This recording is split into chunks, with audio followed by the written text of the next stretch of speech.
자, 2016 6월 평가원 모의고사 문학 영역 같이 보도록 하겠습니다. 일단 전반적으로 평가를 먼저 할게요. 문학.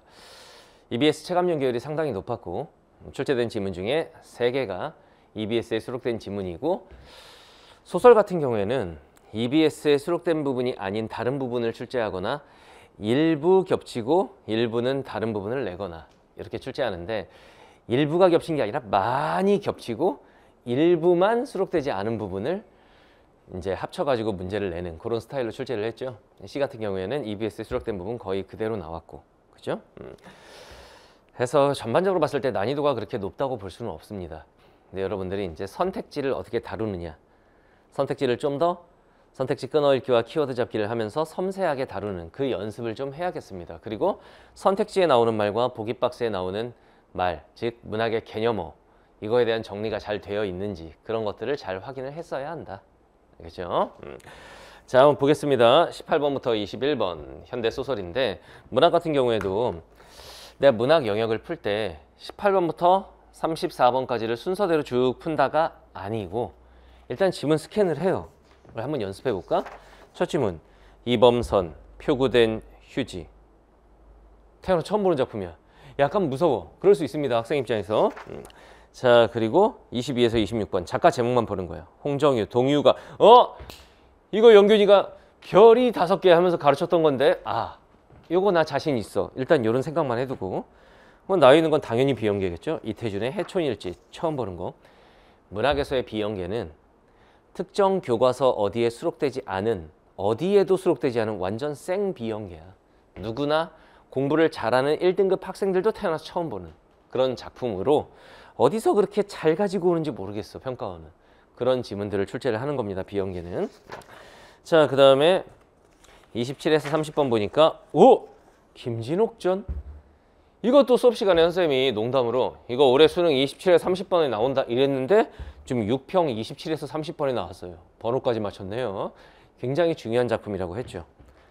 나 이거 내용 다 기억나는데 그런 친구들은 이 지문을 먼저 풀 수 있겠지. 문제 푸는 순서를 잡는 거야. 그 다음 30에서 34번 현대 시 지문이면 하나 연계 하나 비연계겠지.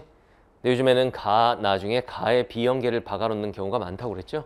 애들 그것부터 읽으면서 혼란스러우라고. 황동규 살구꽃과 한때. 살구꽃?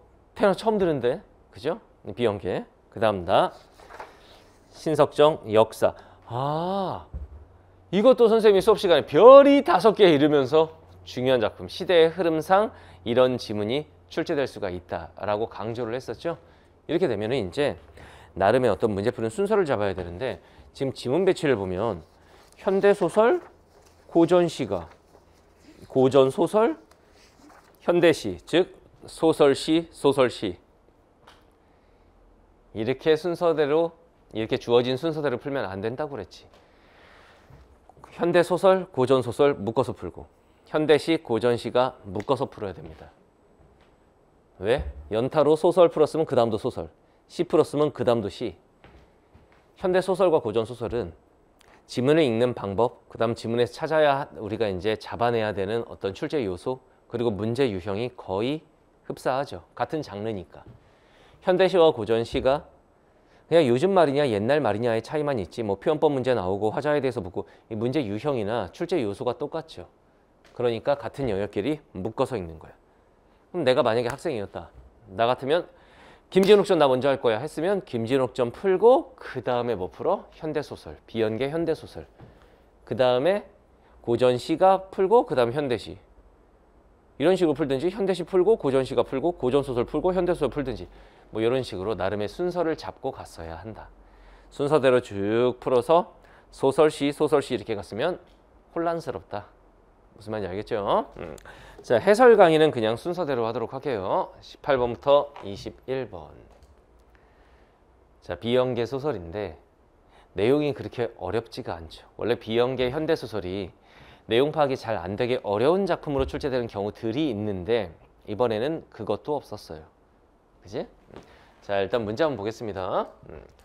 자, 18번. 기억에서 미음을 중심으로 윗글을 이해하라. 그러면 위치 확인을 해요. 중심 소재의 의미에 대해서 묻고 있구나. 그러면 어떻게 풀어야 돼? 문맥 확인을 잘해야 된다. 이런 문제는 문맥이다, 문맥. 그 소재가 어떤 의미가 있는지를 파악한 후에 선택지를 보는 겁니다. 알겠죠? 그 다음 19번 A 부분의 서술상의 특징. 이것도 다 읽고 풀어라. 그러면 안 된다고 했죠? A 부분을 보면 딱 뭐가 묶여 있죠. 그러면 A 부분 끝나면 바로 푸는 거야. A 부분을 읽을 때는 내용과 서술을 동시에 파악해야죠. A 부분 끝나면 바로 풀면 한 문제가 날아간다. 자, 20번 편지의 내용에 대한 설명. 이것도 소재의 의미를 묻는데, 자, 편지가 네모가 쳐 있죠. 지문에도 위치 확인하고, 그리고 그 편지의 내용이 충분히 파악된 다음에 푸는 겁니다. 편지 나왔으니까 풀어야지, 이게 아니야. 알겠죠? 그 다음 21번 보기를 참고하여 윗글을 감상하라. 문학에서의 보기 박스는 지문에 대한 개괄적 설명을 담고 있기 때문에 보기 박스를 먼저 보면 도움이 된다고 그랬죠. 지문 읽기 전에 문제 분석하면서 보기 박스 먼저 보는 거예요. 알겠지? 한번 읽어볼까? 포구된 휴지에서는 외화, 바깥에 있는 이야기. 외화가 나오는 순간 여러분들 머리에 팍 꽂혀야 되는 건 액자식 구성이다. 알겠죠? 액자식 구성. 화가의 이야기, 외화에는 화가가 나온대요. 그리고 내화, 안에 있는 이야기는 청년의 이야기래. 그런데 또 다른 내화가 하나 또 있대요. 그건 뭐냐면 편지입니다. 이게 연결되거나 삽입되어 있다. 외화와 내화가 연결될 때 한 문단 안에서 이어갈 수도 있고 지시 표현을 사용하여 서술 시점과 시공간적 배경이 다른 두 이야기를 연결할 수도 있다. 여기서 서술 시점은 1인칭 주인공, 3인칭 전지적 이걸 떠올리면 안 됩니다. 여기서 서술 시점은 이야기를 서술하는 그 시간, 그 시점은 현재인데 그 서술되는 이야기는 과거고 이런 얘기라는 거죠. 서술 시점과 시간 공간적 배경이 다른 두 이야기 이거를 연결한다. 외화에 또 다른 내화가 삽입될 때는 또 다른 내화는 편지라고 그랬죠? 또 다른 내화 요거. 편지의 내용과 형태에 대한 화가의 흥미와 관심이 드러난다. 화가는 외화에 있었죠. 알겠지? 또한 유사한 의미의 표현을 통해 화가가 떠올린 편지의 내용을 보여주기도 하고 거듭 제시된 반복되는 내용을 통해 화가가 편지를 감상하며 그 의미를 되새기고도 있다. 이걸 잘 읽고 나서 지문을 읽으면 이게 일단 액자식 구성이란 얘긴데 일단 외화가 있을 것이고 이 외화는 화가의 이야기래요. 알겠죠? 그리고 내화가 있을 것인데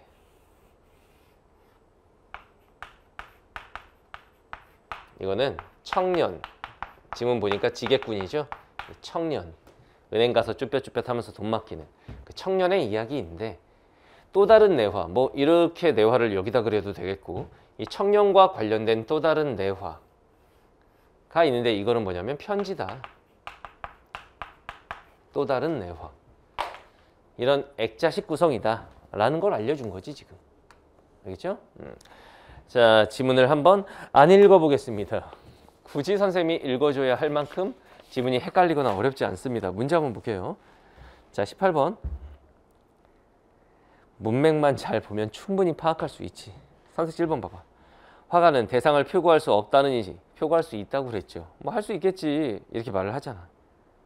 선택지 5번 보세요. 화가는 표구한 종이의 글에서 그림 같은 느낌도 받으며 미음이 점차 화실의 중심점이 되고 있음을 미음 찾아봐. 그 뒷부분을 봐봐. 화실에 걸어뒀는데 그냥 걸어뒀는데 이상하게도 차츰 내 화실의 중심점이 되어가고 이런 말이 나오죠. 답은 5번입니다.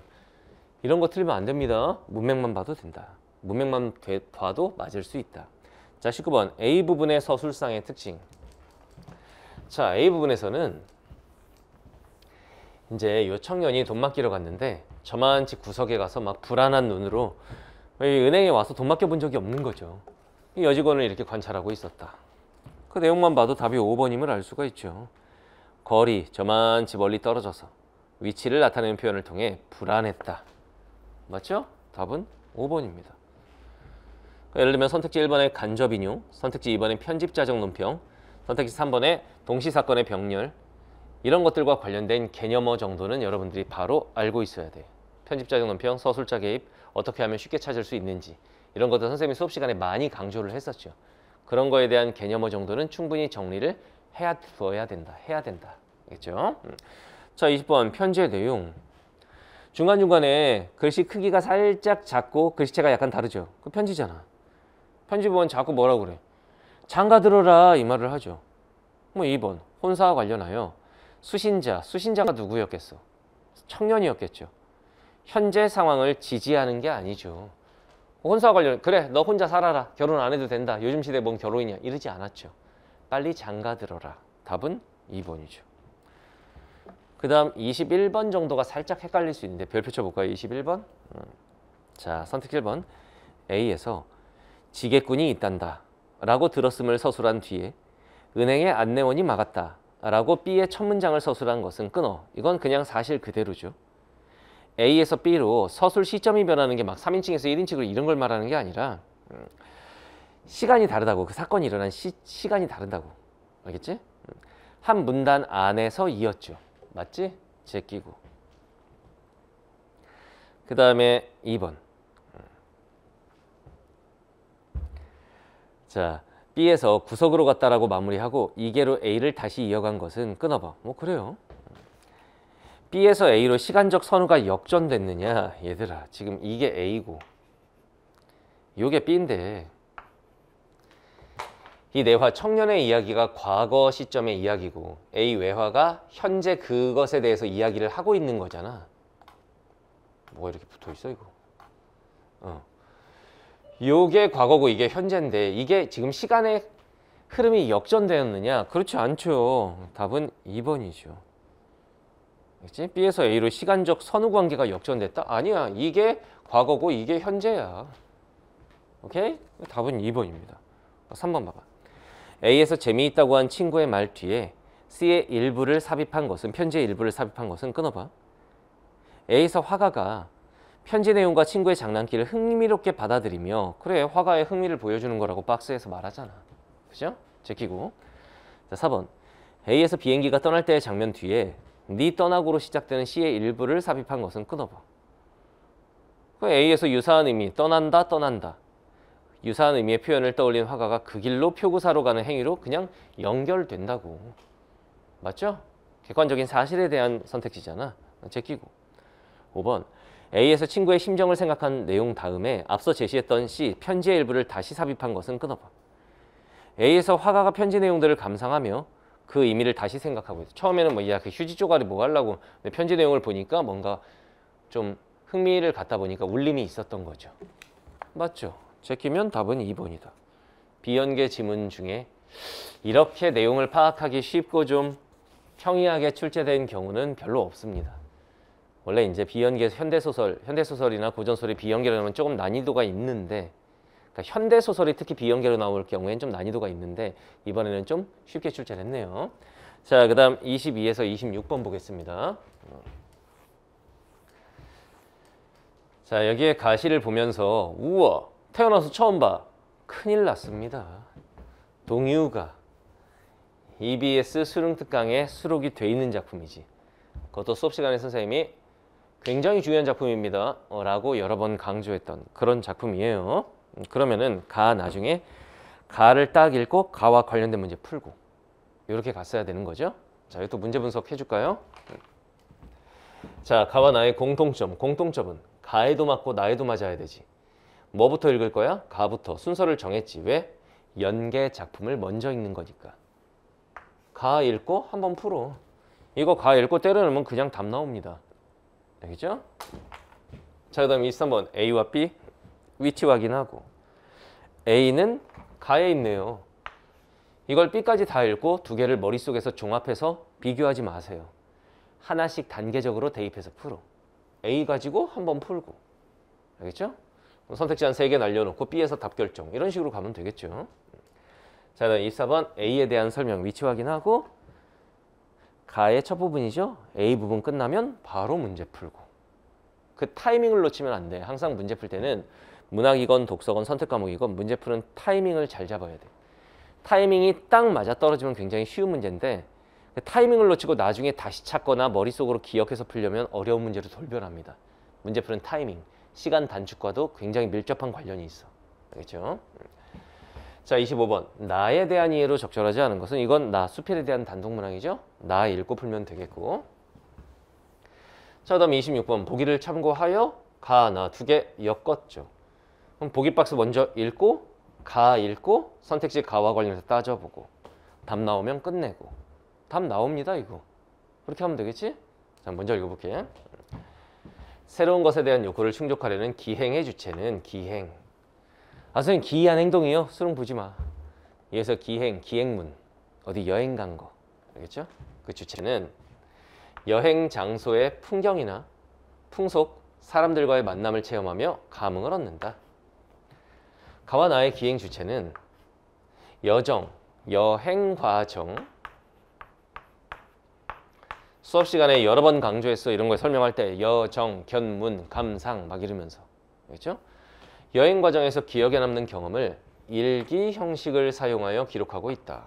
이것도 수업 시간에 동료가 하면서 했었죠. 이게 날짜 나오는 거 보니까 이거 일기 형식이다. 막 이랬었죠. 가에는 여행 장소에서의 체험에 대한 사실적인 정보를 관찰자의 입장에서 기록하고, 나는 여행 장소에서 관심을 기울인 대상에 대한 인상을 감각적으로 묘사한다는 얘기는 주관적이라는 얘기죠. 이건 객관적이고 이건 주관적이다. 알겠나요? 자, 그리고 나서 뭐 붙어 있는다? 가 붙어 있는다. 가는 뭐다? 기행 일기다. 자, 요 가를 선생님이 EBS 분석 강의에서 전문을 다 읽어주면서 상세하게 설명했습니다. 근데 여기서 잘 봐요. 중략 위의 부분은 EBS 미수록 부분이고 중략 이후 부분은 EBS 수록된 부분 그대로입니다. 중략 위의 부분만 읽고 내용 파악 같이 해볼게요. 자, 한번 해보자. 자, 이게 연구분 없이 쭉 가는 거 보니까 가사 장르죠. 가사 장르는 두 덩어리 이렇게 의미를 생각하면서 읽으라고 했지? 자, 보자. 활용담 깊은 못이, 이 못이 연못이잖아, 연못.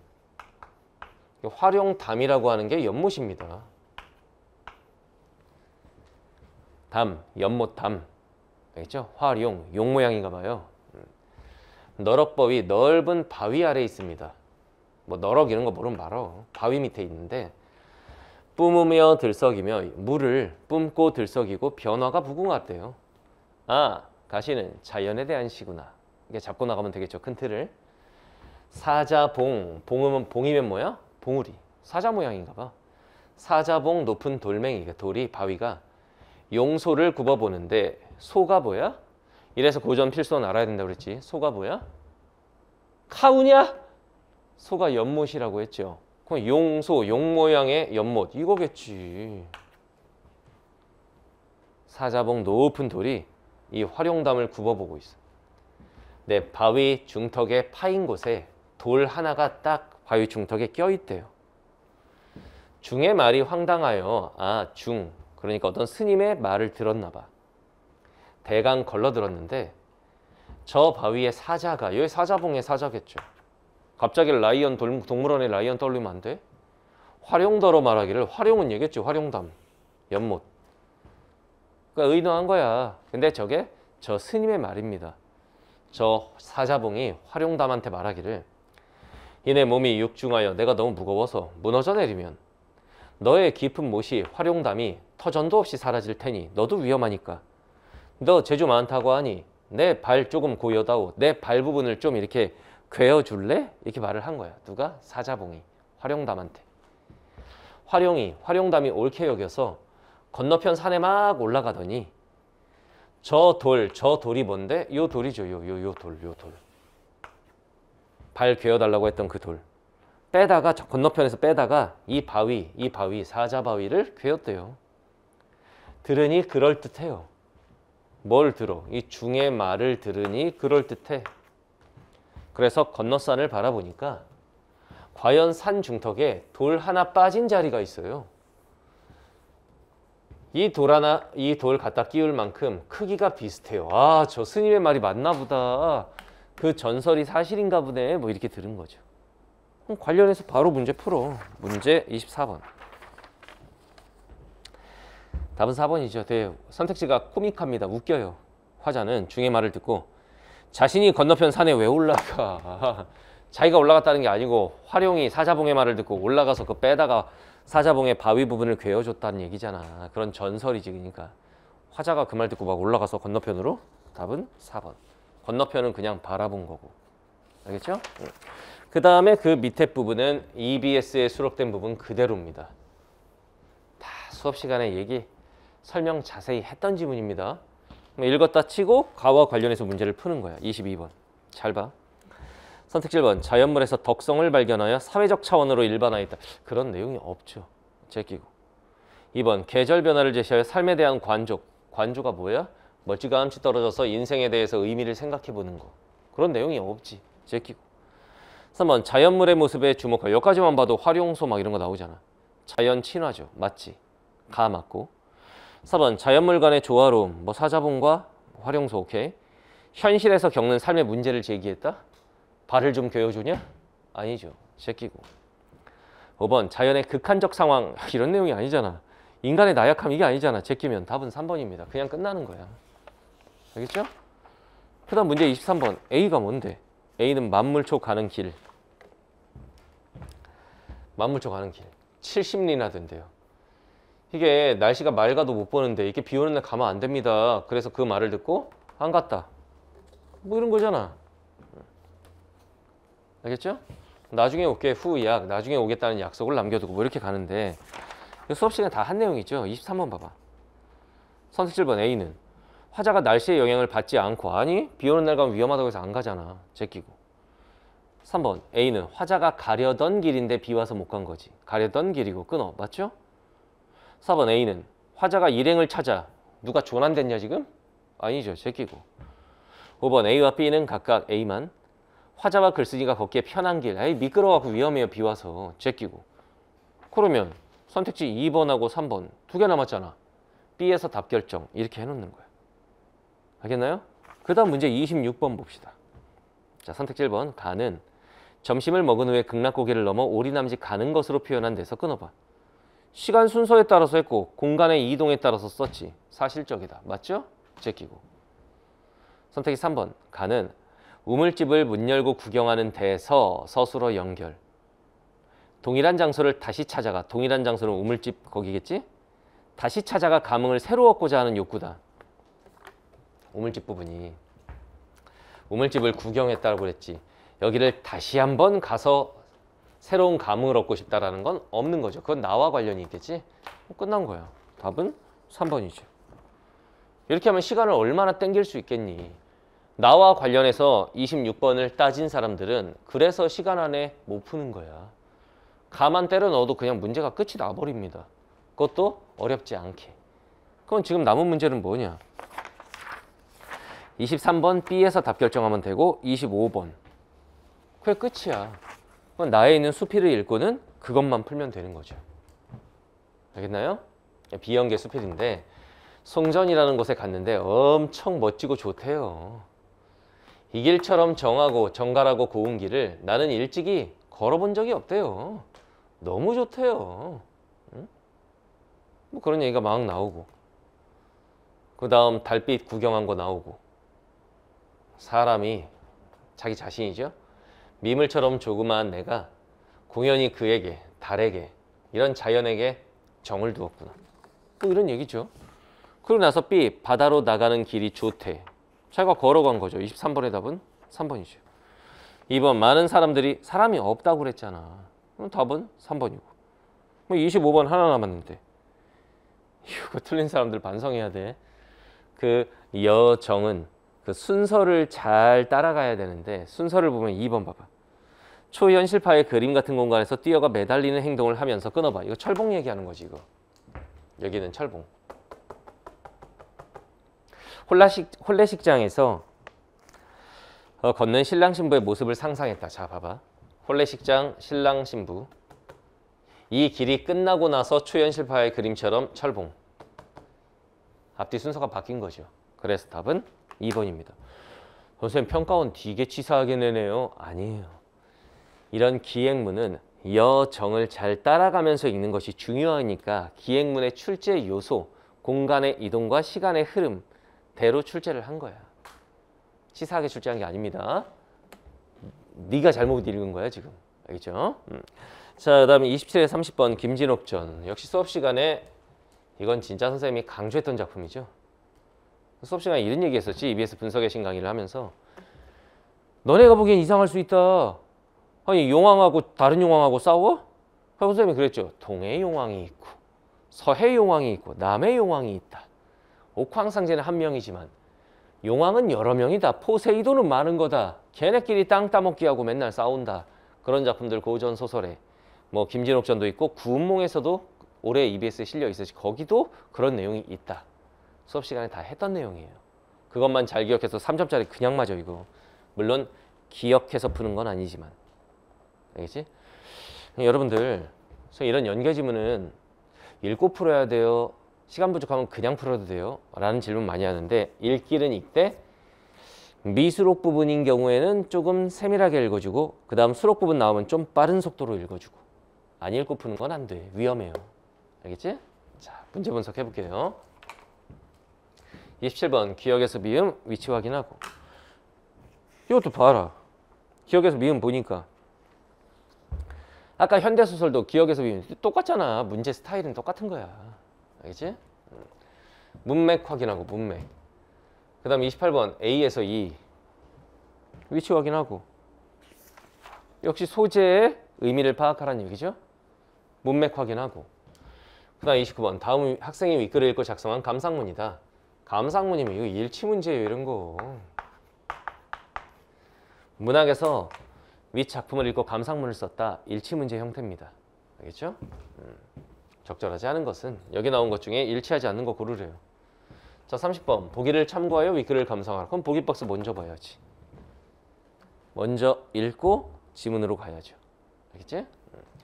김진욱 전의 영웅서사는 김진욱이 영웅인가 보구나. 보여주는 바다세계에서의 모험담에서는 바다세계가 나오는구나. 초월적 세계에 대한 그게 바다세계겠죠. 변모된 서술 양상이 드러난다. 좀 뭔가 다른 작품하고 다르다. 수업 시간에도 강조했죠. 다른 작품하고 뭔가 다르다. 이 작품 속의 초월적 세계는 다른 영웅 소설에서처럼 인간 세계와의 간극을 지닌 곳으로 인식되지만 인간 세상하고는 좀 동떨어져 있지만 인간 세계나 있을 법한 갈등이 일어나는 곳이다. 그 수업 시간 배웠잖아. 동국 용왕하고 뭐 서해 용왕이었나? 막 싸운다고. 주인공은 초월적 존재의 남의 용왕이었나? 뭐 어쨌든 용왕 대 용왕이 막 한판 한다고. 초월적 존재의 요청으로 초월적 세계의 문제를 대신 해결하는데 읽어보면 알겠죠? 이 과정에서 초월적 세계의 존재에게 우월한 능력 인정받고 약속된 보상받아서 영웅의 자격을 증명한다. 이거 EBS 공부 빠삭하게 한 친구들은 이 뒷부분의 내용 보면서 내가 아는 그 작품 맞네. 이런 생각이 팍 들었어야 되는 거예요. 알겠지? 자, 지문은 미수록 부분까지만 한번 보겠습니다. 자, 한번 보자. 앞부분이야, 앞부분. 진옥이가 월나라와 싸웠나 봐. 월국에 승전한 일을 자기 황제에게 전하고 돌아오다가 문득 대풍, 수업 시간에도 대풍, 여기다 하나 더 봐. 뭐가 돼? 태풍 이러면서 했잖아. 태풍을 만나 외딴 섬에 이르러 어떤 노인을 만나게 되는데 그것도 다 수업 시간에 했던 거야. 그게 누구야? 아빠잖아. 그거예요.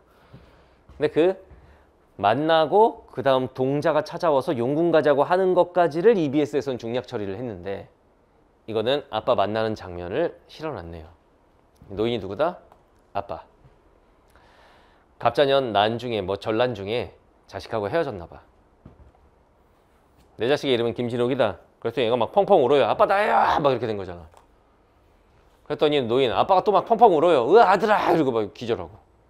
이거예요. 이런 걸 문맥을 확인하면서 하나씩 풀어보라 이거야. 그러면 27번에 답이 1번으로 바로 나와.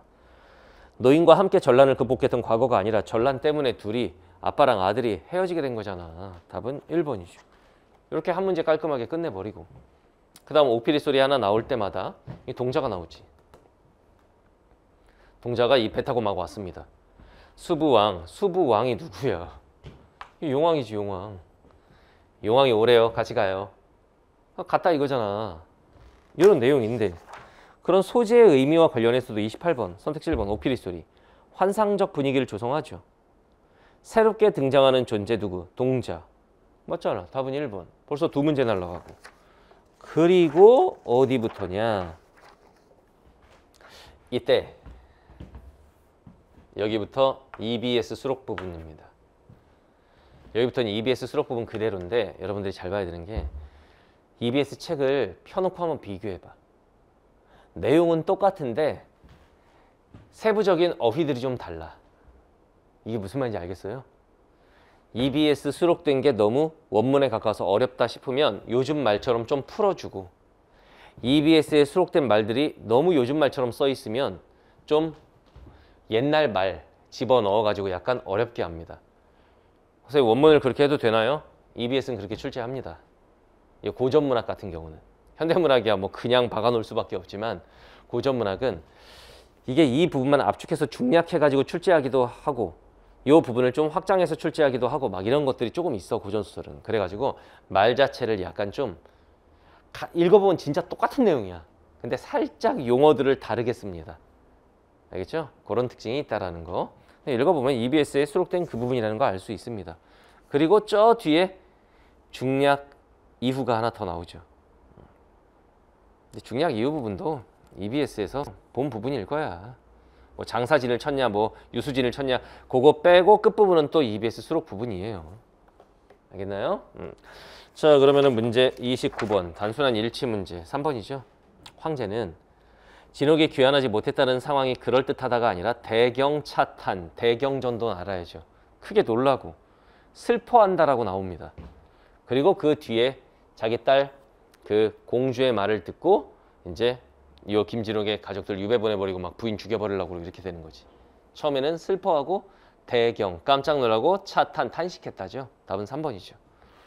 그 다음 30번을 보면 이것도 쉽죠. 선택지 2번 봐봐. 용왕이 공을 이루라.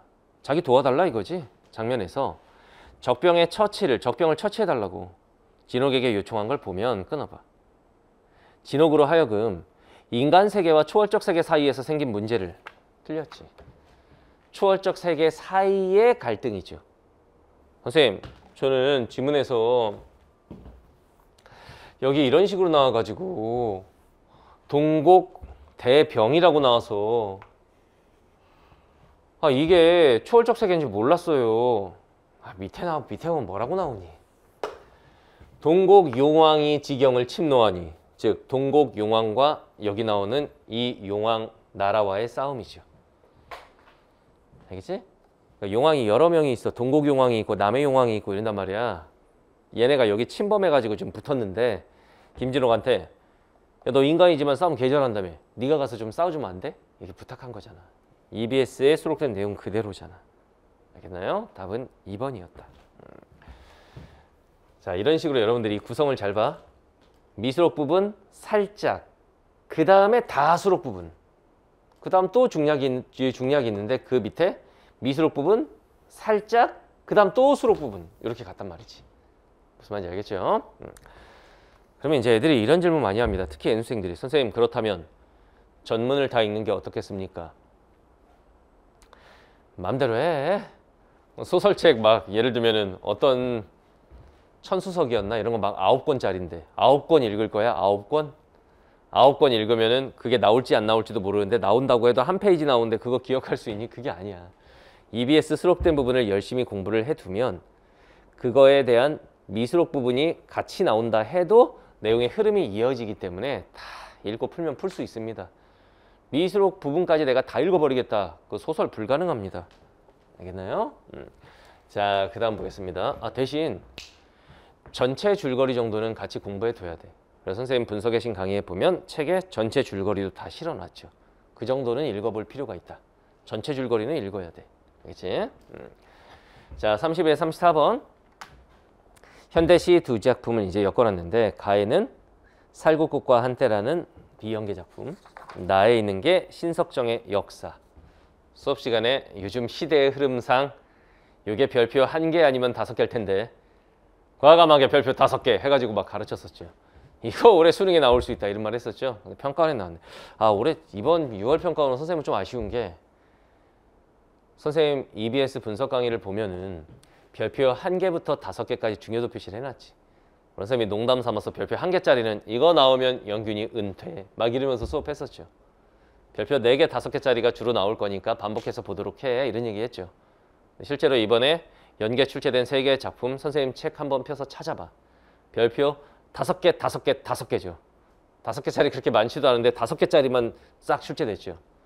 아, 영균이가 보는 눈이 대단하구나 라는 걸 알 수가 있지. 자, 어쨌든 여러분들 눈에는 어떤 작품이 출제 가능성이 더 높은 건지, 어떤 작품이 한 번 더 봐야 되는 중요한 작품인지가 잘 안 보이죠. 그래서 선생님이 강의할 때 그리고 교재에도 그 중요도 표시를 해놓은 거야. 알겠나요? 선생님이 중요하다고 해놓은 별표 3개, 4개, 5개 그 중에서도 4개, 5개짜리 반복해서 보면은 그 중에서 이제 출제가 많이 될 거예요. 이번에 6평이 증명을 하잖아. 다 5개짜리만 나왔지. 어떤 애가 그랬거든. 별표 1개짜리 나왔나 막 이렇게 봤는데 5개, 5개, 5개여서 감동을 받았대요. 그러니까 여러분들이 이런 중요 작품들은 여러 번 반복해서 봐야 된다고. 그러면은 이번 6평에 출제된 작품은 수능이 안 나오나요? Of course다. 당연하다.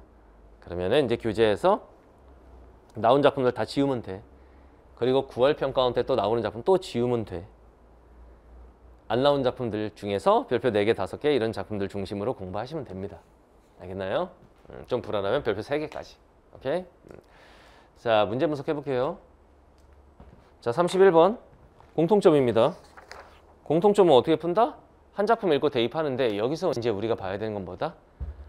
가희는 B연계부터 읽을 것이냐, 나희는 연계부터 읽을 것이냐. EBS 학습을 제대로 한 친구들은 당연히 나부터 읽어야 돼. 수업 시간에 선생님이 구기공 하면서 그랬지. 요즘에는 가, 나 이렇게 현대시를 배치를 할 때 비연계 작품을 가에다가 때리는 경향이 있다. 왜? 애들은 그런 생각 없이 그냥 가부터 읽는단 말이야. 그럼 가는 태어나서 처음 보는 작품이니까 내용 파악이 잘 안 되겠지. 평가원에서 좀 약간 여러분들 혼란스럽게 만드는 거야. 그래서 어떻게 해야 된다? 작가 제목 보고 연계 작품 먼저 읽는다. 나부터 읽었어야 돼. 나를 읽고 대입하고 한 3개 쳐내고 가에서 답 결정. 뭐 나에서 답 나오면 그냥 써버리고. 알겠죠? 32번 A에서 E 위치 한번 보고 요건 비연계 작품에 대한 문제구나. 33번 나에 대한 설명. 나 연계 작품. 그거 읽고 요거부터 풀면 되는데 읽는 속도가 좀 빨라야겠지. 안 읽고 푸는 건 안 된다. 우리가 작품을 다 외우는 건 아니니까. 오케이? 34번 보기를 참고하여 가, 나. 우리는 나부터 읽을 겁니다. 알겠지? 보기 박스 봅시다. 가와 나는 시간적 속성에 주목하여 시적 대상을 의미화한다는 점에서 공통적인데 시간적 속성. 구체적 이미지와 추상적 관념을 통합하는 방식의 측면에서 차이를 보인다. 요런 거. 구체적 이미지와 추상적 관념. 뭐 추상적 관념의 구체적 형상화 이런 말 들어봤지. 뭔지 알죠? 뭐 그런 관련된 내용인가 봐. 가는 대상의 일시성에 주목하여 시간적 속성, 일시성. 일시성에 주목하며 포착한 경험 세계를 비유와 묘사를 통해 그려냄으로써 그러니까 구체적 이미지를 통해서 보여준다는 얘기지 이게.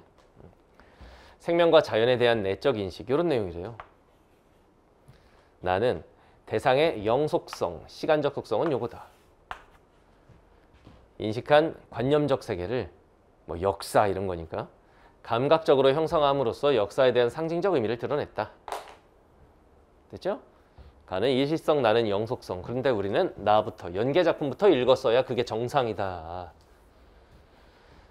제목부터 보고 역사 읽어보니까 달래꽃 얘기하네요. 수업 시간에 자세히 한 줄 한 줄 한 단어 한 단어를 읽으면서 설명해 준 작품입니다. 나를 읽고 따져봐. 그때 문제를 풀 때는 나에 대한 단독 문항인 33번부터 풀면 되지. 알겠죠? 답은 5번이죠. 3 부분에서 3. 네 고운 청춘을 죽도록 사랑하겠다는 것은 끊어봐. 공동체의 갈등을 해소하기 위한 화자가 희생하겠다는 얘기야 이게? 아니잖아. 이거잖아. 내가 꼭 줄 수 있는 어쩌고 저쩌고 그 손과 너의 고운 청춘이 이 너는 달래꽃이겠고 나와 더불어 가야 할 환히 트인 길이 있어서 우리는 이렇게 사랑하며 살아가는 것이다 라는 거지. 내가 희생하겠다 이런 내용이 아닙니다. 답은 5번이고 그리고 31번 나만 대입하면 선택지 1번 공감각적 심상으로 외양묘사 이런 거 없고 2번 영탄저거저로 그리움 달래꽃을 그리워하는 내용이 아니고 제끼고 3번 중심 소재 달래꽃을 반복 제시하여 맞죠? 3번 맞고. 4번 대립적 의미의 시어로 현실에 대한 비판. 이게 현실 비판 의식 강조하는 작품도 아니고 제끼고. 5번 말을 주고받는 방. 이거 조심해야 돼. 너의 뜨거운 방식. 그러니까 일방적으로 말을 건네는 건 됩니다. 달래꽃에게. 근데 말을 주고받는다는 건 내가 말을 시키면 달래꽃도 나한테 형님 그래. 뭐 이렇게 말을 해야 될 거 아니야. 내가 말을 던지면 쟤도 대답을 해야 말을 주고받는 거잖아. 주고받는 게 단순히 말을 건네는 어조하고의 차이. 뭔지 알겠지? 단순히 말을 건네는 방식은 맞는데 달래꽃한테 이렇게 말하니까. 그런데 달래꽃이 나한테 말을 하진 않았습니다. 제끼면 끝났네. 답은 3번이네요. 이렇게 끝내버리는 거야. 그 다음 34번. 나만 대입해서 보면 선택지 3번. 나에서 온 세상의 역사를 이끌고 가는 큰 힘은 크나큰 마음이고 맞죠? 표현되면 끊어. 맞고. 한 송이의 달래꽃이 피어나는 것이라는 구체적 이미지. 그 달래꽃의 이미지를 통해 감각적으로 시각적으로 꽃이 피어난다. 맞죠? 제끼고. 4번 나에서 수의를 벗고 싶은 소망은 환희 트인 길로 상징된 역사적 전망으로 이어진다. 수의를 벗고 싶다고 했는데 여기서. 근데 환희 트인 길이라는 역사에 대한 전망으로 이어진다라고 볼 수 있겠죠. 뭐 틀렸다고 할 수 없습니다. 오케이? 자, 5번. 나에서 길이 멸하지 않을 것은 길이 멸하지 않는다. 수업 시간에 했죠. 소멸하지 않을 것이다. 영원함, 영속성. 결국은 어휘력이라고. 맞죠? 그러면 가에서 답을 찾아내야겠다. 그럼 가를 한번 읽어보겠습니다. 자, 가를 보자. 제목이 살구꽃과 한때. 살구꽃 그리고 한때. 야, 인생 전성기 한때야. 뭐 이런 말 하잖아. 한때. 알겠죠? 마을 안에 차를 집어넣고. 시를 읽을 때는 어떻게 읽는다? 첫 번째, 스토리. 함축성에 꽂히지 말고, 함축성은 니네가 파악한다고 해서 그게 막 다 맞는다는 보장도 없고 시 안에 담긴 이야기를 읽어낸다. 두 번째, 시 자체를 통해서 알 수 있는 내용에 주목한다. 내재적으로 읽어라. 세 번째, 문맥을 활용해서 시어의 의미를 파악한다. 알겠죠? 마을 안에 차 집어넣고 이 집, 한 집 건너 저 집, 또 저 집. 그러니까 차 파킹해 놓고 구름처럼 직유법이 보이죠? 내용과 표현을 동시에 파악한다. 피고 있는 살구꽃을 만났습니다. 이게 시적 대상이야. 화자가 차 파킹해 놓고 살구꽃에 꽂혔습니다. 빈집에는 작지만 분홍빛이 더 실린 살구꽃이 분홍빛이잖아. 그런 꽃구름이 폈습니다. 이 꽃구름이 살구꽃이죠.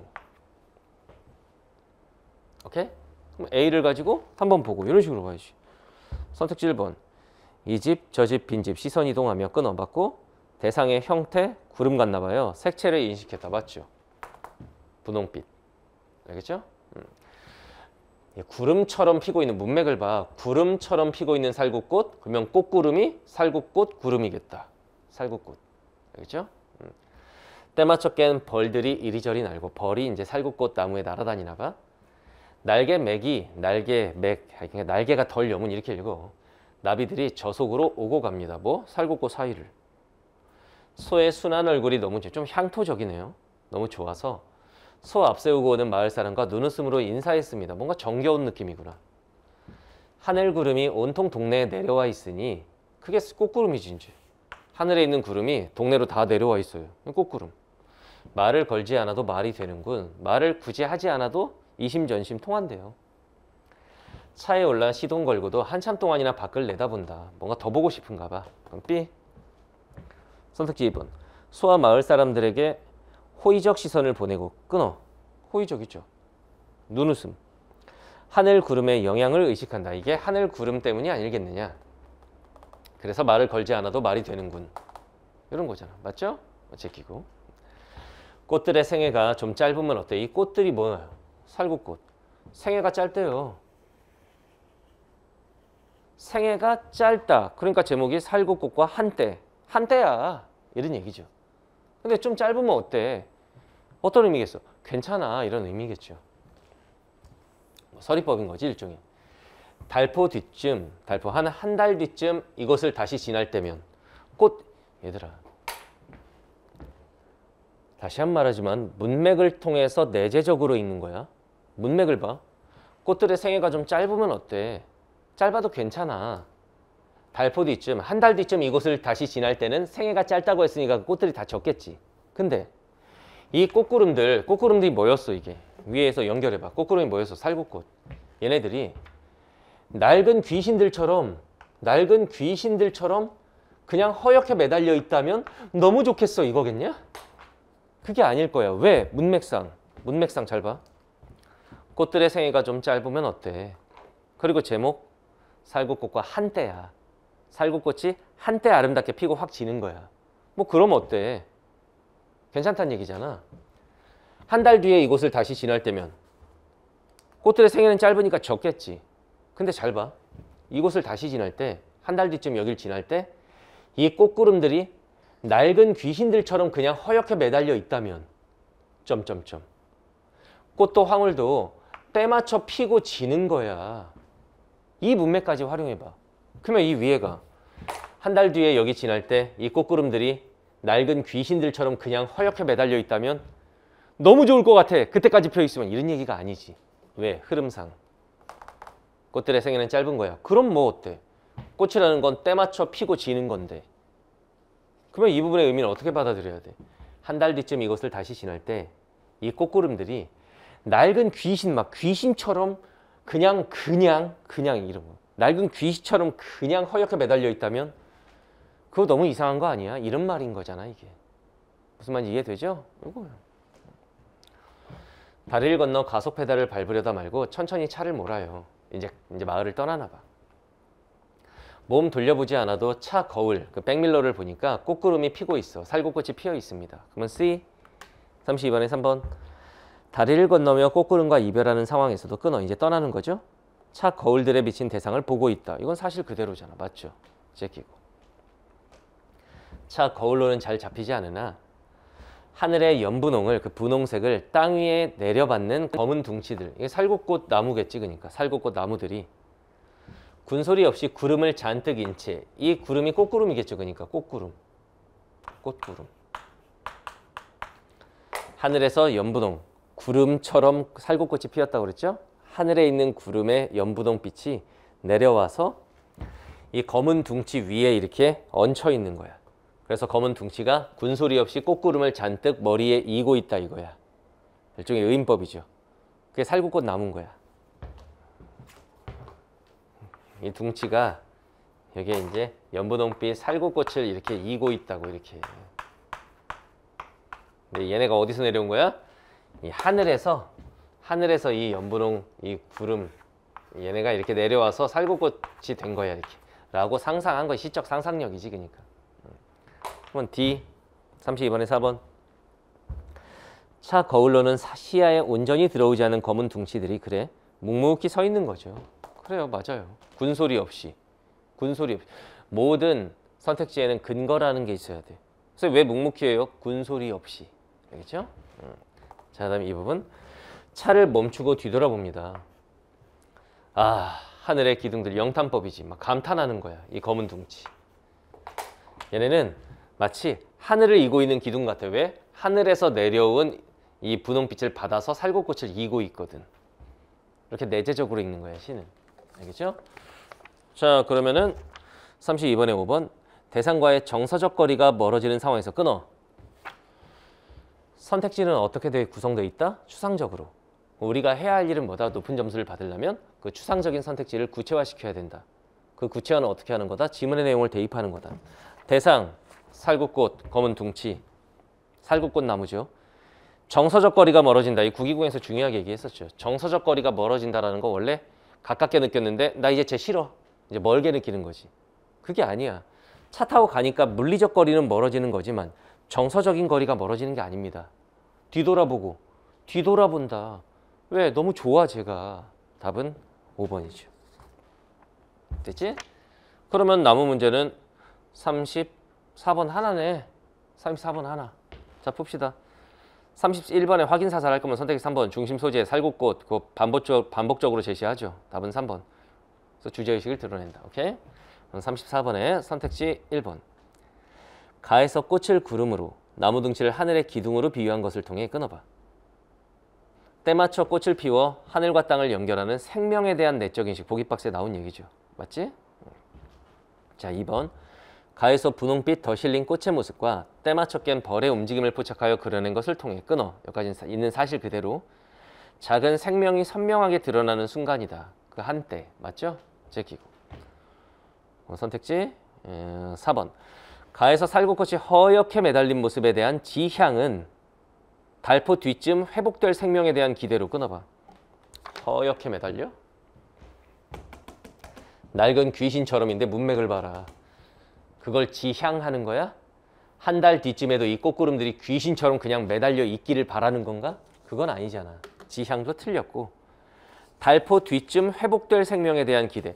한 달쯤 뒤에 얘네가 생명이 회복돼서 핀다는 얘기야? 아니에요. 한 달쯤 되면은 꽃도 황홀도 때맞춰 피고 지는 거기 때문에 질 거야.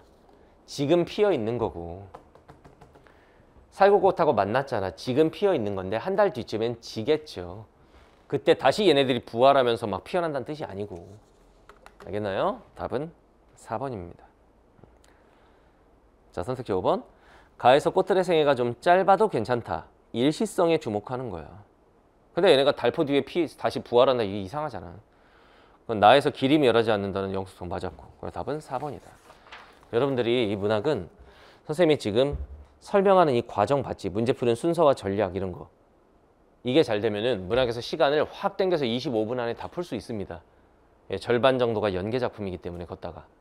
아는 작품들이 절반인데 이 푸는 과정까지 이렇게 문제 푸는 타이밍을 잘 맞춰서 풀어주면 문학에서 시간을 확 당길 수가 있어요. 알겠나요? 자, 정리해 봅시다. 문학. 앞으로 어떻게 공부해야 될 것이냐. 일단 첫 번째, 개념어 학습 충분히 하고 그 다음 두 번째, 영역별로. 방금 전에 선생님 비연계시 읽는 거 봤지? 아, 시는 저런 식으로 읽는 거구나. 영역별 독해법 공부하고 구기공이란 강의에서 다 했죠. 깔끔한 문학에서 개념어 학습 다 했고 구기공에서 그 글을 읽는 방법, 영역별로 이거 다 했고 그 다음 세 번째, EBS 공부 빠삭하게 하도록 하세요. 이번엔 선생님이 별표 5개 친 것만 다 출제가 됐죠. EBS 중요 작품들 여러 번 반복해서 보도록 하세요. 알겠나요? 자, 문학은 여기서 마치도록 하겠습니다. 자, 선택 과목 해설 강의에서 봅시다.